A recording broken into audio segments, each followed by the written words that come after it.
Oi, gente, vamos lá falar agora sobre o reino vegetal ou plantê, tá? Vamos lá.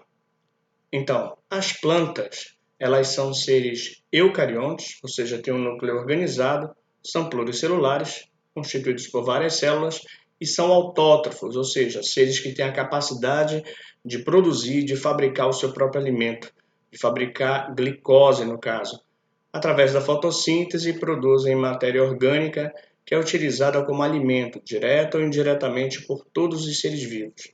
Então, as plantas, elas vão ser o pontapé do que nós vamos chamar de cadeia alimentar, porque são os únicos seres que são capazes de produzir glicose através da fotossíntese, que vai servir de energia para os demais seres herbívoros, carnívoros, no que nós chamamos de cadeia alimentar. Também pelo processo de fotossíntese, elas consomem gás carbônico e liberam oxigênio na fotossíntese. Mesmo assim, está incorreto se dizer que, por exemplo, a Amazônia é pulmão do mundo. Está errado isso, porque a maioria do oxigênio atmosférico, na realidade, é produzido por microalgas, que nós estudamos lá no reino protista, tá bom? Então, o reino plantê ou vegetal, ele é dividido em dois grandes grupos, tá? O reino plânter, inicialmente nós dividimos em dois grandes grupos, os criptógamos ou criptógamas e as fanerógamos ou fanerógamos, tá? Qual é a diferença entre os dois? Bem simples. Os criptógamos são vegetais que não possuem flor, tá? Então, nos criptógamos você não vai encontrar flor.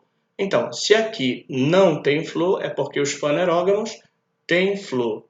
Tá? Então, essa é a diferença básica. Os fanerógamos são considerados vegetais superiores, já os criptógamos, já vegetais inferiores. Os criptógamos se dividem em grupo das algas, chamadas de talófitas, as briófitas, que a gente vai já estudar, e as pteridófitas, que são as samambaias, tá? Os fanerógamos se subdividem em gimnospermas, que são aqueles que têm semente nua, no caso os pinheiros, e os angiospermas, que são os vegetais que têm fruto. Bora lá. Então, o primeiro grupo, tá, dos criptógamos, dos vegetais primitivos, são as talófitas. As talófitas são as algas, perdão, as talófitas são as algas marinhas, tá? Elas são algas pluricelulares. Lembrando que lá no reino protista nós estudamos algas unicelulares. Alguns autores eles pensam no reino protoctista, onde eles pegam essas algas pluricelulares e põem lá dentro, tá? Então, só para efeito de esclarecimento. As talófitas, elas recebem esse nome, as algas recebem esse nome porque o corpo delas é formado por apenas um talo. Daí o nome talófitas. Fita, vegetal, talófita, um corpo formado apenas por um talo. São as primeiras plantas do nosso planeta, tá? Que existiram há milhares de anos atrás. São plantas, e continuam existindo, são plantas simples formadas por apenas um talo. Então o corpo de uma talófita, de uma alga, você não vai encontrar raiz, caule, folha, flor, fruto e semente, que um vegetal completo tem. Então, no caso da talófita, o corpo dela é apenas formado por um talo e não existe diferenciação de tecido. Então, nas talófitas, você não tem diferenciação de tecido. Você tem apenas o que? Um talo. Você não tem aquela diferenciação numa raiz, num caule, folha, tá? As talófitas fazem fotossíntese, são autótrofas, são capazes de sintetizar seu próprio alimento, no caso, fabricar a glicose, né, C6, H12O6, na presença da luz solar, e vivem em ambientes úmidos e aquáticos. No caso, existem algas de água doce e existem algas de água salgada, tá bom? Vamos lá. Na sequência evolutiva, no caminhar evolutivo, nós temos as algas, tá? A alga verde ancestral, tá? Tudo começou aqui com as talófitas, e na sequência evolutiva, isso aqui é uma árvore cladogenética, isso aqui é um cladograma, para vocês terem uma ideia. A cladogênese, como nós já estudamos, ela estuda a história evolutiva dos seres. Então, inicialmente, no caminhar aqui evolutivo, nós tivemos o surgimento de um embrião multicelular e o surgimento de arquegônios, que produzem gametas femininos, e os anterídeos, que produzem gametas masculinos. Daí surge o primeiro grupo, tá? Terrestre, as briófitas. Até então, os vegetais eram aquáticos. E daqui, olha, surge o primeiro grupo de vegetais terrestres, tá? As briófitas. As briófitas são representadas pelos musgos, pelos líquens, tá? Então, líquen não, tá? Pelos musgos e hepáticas, fazendo uma correção, tá bom? Então, as briófitas, elas possuem o início de uma raiz que a gente vai chamar de rizoide, tá? Uma raiz primitiva que nós chamamos de rizoide. Ela tem um caule primitivo que nós chamamos de cauloide e folhas primitivas que nós chamamos de filóides.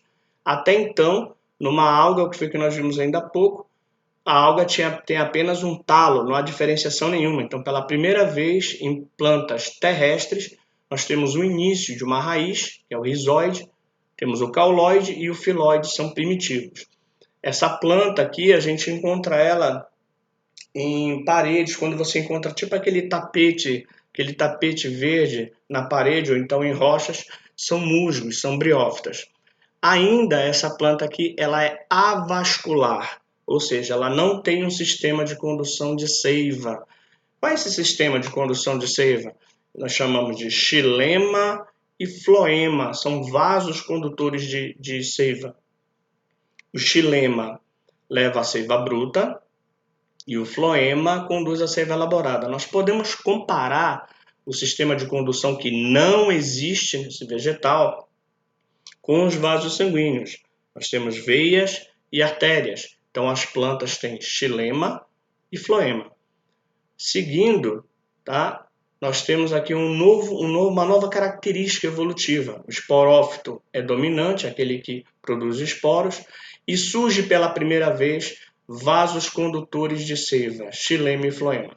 Lembrando que briófitas são avasculares. Não tem, então, aqui, pela primeira vez no grupo das pteridófitas, das samambaias e avencas, tá? Nós vamos ter vasos condutores de seiva. Aqui surge xilema e floema, e aqui você tem raiz verdadeira, tá? Raiz verdadeira, caule verdadeiro, folha verdadeira. Lembrando que em briófitas isso era primitivo ainda. Então há uma evolução aqui com 2 pontos. Primeiro, o surgimento dos vasos condutores neste grupo das pteridófitas, e também o surgimento de raiz, caule e folha verdadeiros. Tá? Então aqui esse vegetal já vai constar, já vai possuir o xilema, que vai conduzir a seiva bruta, tá? E o floema, que vai conduzir a seiva elaborada, no caso com glicose, certo? Lembrando que essas duas plantas ainda são criptógamos, ou seja, não tem flores e também não tem sementes. Ninguém vai conseguir plantar ou encontrar a semente de uma pteridófita, não existe isso. Na escala evolutiva, surge uma nova característica, presença de sementes e o crescimento lateral, ou seja, os galhos. Surgem aqui as gimnospermas. Gimnos significa nu. Esperma significa semente, semente nua. São os pinheiros, né? O pinheiro do Paraná, tá? São os pinheiros daquelas que usam para árvores de Natal e tal. Tá? Então, esses vegetais, a semente dele é nua, ou seja, eles não possuem fruto. Tá? Então, esse vegetal aqui ele tem raiz, caule, esse vegetal tem raiz, caule, folha, flor, tá? Mas ele não tem fruto. Tem a semente, mas a semente é nua, por isso o nome gimnosperma. Tá? E aí nós chegamos no grupo mais avançado, com flores e frutos, os angiospermas. Tá? Qual é a diferença de um angiosperma para um gimnosperma? É que o gimnosperma não tem fruto e o angiosperma tem fruto. Ambos são plantas que têm sementes, que nós vamos chamar de espermatófitos. Tá? Nos angiospermas, vegetais mais completos, você tem raiz, caule, folha, flor, fruto e semente. Tá? Tem todas as partes de um vegetal completo. Os dois são espermatófitos, tá? Vegetais com sementes. E aqui, de Pteridófita até Angiosperma, tu tens as plantas vasculares, tá? O que é uma planta vascular? É aquela que tem o xilema e o floema, o sistema de condução de seiva. A seiva para o vegetal é comparável ao nosso sangue, tá? E lembrando que em termos de briófitas são avasculares, tá? Briófitas são avasculares, algas também são avasculares, não tem o sistema de condução de seiva, tá bom? Aqui um mapa mental para a gente resumir as principais características dos grupos. Então vamos lá. Criptógamos, tá? São vegetais que não possuem flor. Eles se dividem em briófitas e pteridófitas. Tá? As briófitas são o que, gente? Vamos lá. São plantas avasculares, ou seja, sem vasos condutores de seiva, não tem xilema nem floema. Não possuem raízes verdadeiras, nem caules, tá? Como está escrito aqui. Na realidade, as raízes são rizoides, o caule é um cauloide e a folha são chamadas de filóides, tá? A reprodução desse tipo de vegetal depende de água e o transporte dos nutrientes dentro do corpo do vegetal, já que não existe um sistema de condução, ocorre por difusão. O representante são os musgos e as hepáticas, tá? As pteridófitas são as samambaias. Olha a diferença, são plantas vasculares agora, tá? Com vasos condutores de seiva. Possuem raízes, caules e folha verdadeiros, como eu falei ainda há pouco. A reprodução ainda depende de água, tá? E no caso aqui, o esporófito é dominante. O que é o esporófito? É a planta que produz esporos, tá? Enquanto que aqui na briófita é o gametófito que é dominante, tá? Relembrando, aqui a fase dominante é o gametófito, tá? E aqui a fase dominante é o esporófito. Tá? Isso são criptógamos, não tem flor. E aqui, vegetais superiores, nós temos os gimnospermas e os angiospermas. Qual é a diferença? Gimnosperma não tem fruto e o angiosperma tem fruto. Principais características: são plantas vasculares, tá? Sistema de condutor de seiva com xilema e floema, possuem raízes, caules e folha verdadeiros, possuem sementes nuas, ou seja, não tem fruto. A reprodução não depende de água, porque nós temos agora a questão do pólen, do grão de pólen, as flores, tá? Tem grão de pólen e podem ser levados pelo vento, tá? Produzem o pólen e o esporófito é dominante. No caso, não precisa de água porque o pólen pode ser levado pelo vento. Os representantes, pinheiro e araucária, tá? Lembrando que nesse tipo de vegetal, o gimnosperma não possui fruto, apenas semente. Já nos angiospermas, que são os mais avançados, nós temos plantas vasculares, com vasos condutores de seiva, raiz, caule, folha, flor, fruto, tudo, tá? Completo. Possuem sementes nuas? Não, a semente dele está errado isso aqui. A semente deles não é nua, tá? É coberta pelo fruto. A reprodução não depende de água, possuem frutos, tá certo? E o esporófito é dominante. Representantes plantas frutíferas, as gramíneas, tá? Os angiospermas, gente, eles ainda se subdividem em dois grupos, tá? As monocotiledôneas e as dicotiledôneas. Um exemplo simples de uma diferença entre de representantes de monocotiledônea e dicotiledônea, tá? Monocotiledônea é o arroz e a dicotiledônea é o feijão, tá? Então existem diferenças entre as mono e as di em relação à raiz, ao caule, à folha, à flor e à semente, que muitas vezes são cobrados em provas de vestibular. Então eu destaquei aqui os principais pontos para vocês. As monocotiledôneas têm a raiz com um feixe fasciculado ou cabeleira, tá? Monocotiledônea, raiz fasciculada. Já a dicotiledônea, ela apresenta um eixo central. Nós dizemos que a raiz ela é axial. Por que axial? Porque tem um eixo, um axis central de onde partem as ramificações. Por isso, raiz pivotante ou axial. O caule. Os caules, principalmente de monocotiledôneas, é um caule rizoma, que é um caule subterrâneo, tá? Ou um caule do tipo colmo, como o da cana-de-açúcar, como o do milho, tá? Então isso é característico de monocotiledônea. Já o caule do tipo tronco é característico de dicotiledônea, tá? A disposição dos vasos condutores de seiva, de xilema e floema, tá? A disposição desses vasos condutores numa monocotiledônea é todo disperso no caule. Tá? Os feixes vasculares ficam dispostos de forma irregular, tá? Dispersos. Enquanto que numa dicotiledônea, os feixes condutores eles se arrumam dispostos em círculo ou em raios, como a gente diz. Isso é uma diferença entre elas.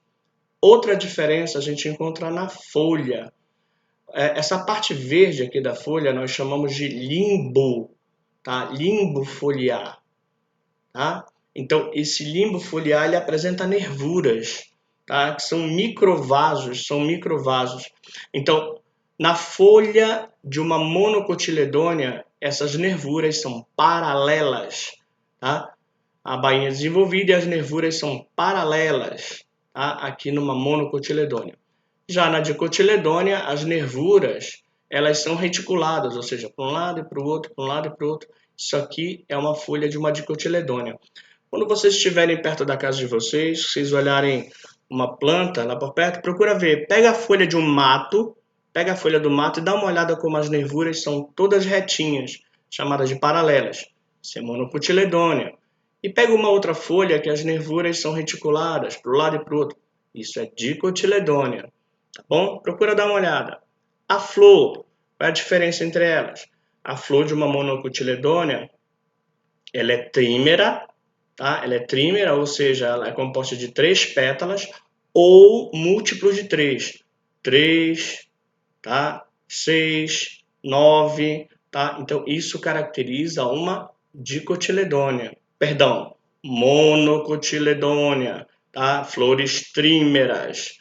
Já as dicotiledôneas, elas têm flores tetrâmeras, com 4 pétalas, ou pentâmeras, ou com múltiplos desses números, tá? Então, 4 ou 5 pétalas é uma dicotiledônea. E finalizando na semente, tá? Se tem um cotilédone, tá? O que é o cotilédone? Cotilédone é uma folha, tá, embrionária que ela vai servir como uma espécie de cordão umbilical. O embrião está aqui e aqui está o conteúdo nutritivo, tá? O endosperma nutritivo que vai nutrir esse embrião. Então, o que é que vai servir de cordão umbilical levando esse nutriente para o embrião? Uma folha chamada de cotilédone. As monocotiledôneas têm só um cotilédone, por isso mono. Já as dicotiledôneas, 2, tá? Tem 2 cotilédones que são folhas modificadas que vão levar nutrientes para o embrião. Ok? Então é isso aí, gente. Grande abraço. Até a próxima.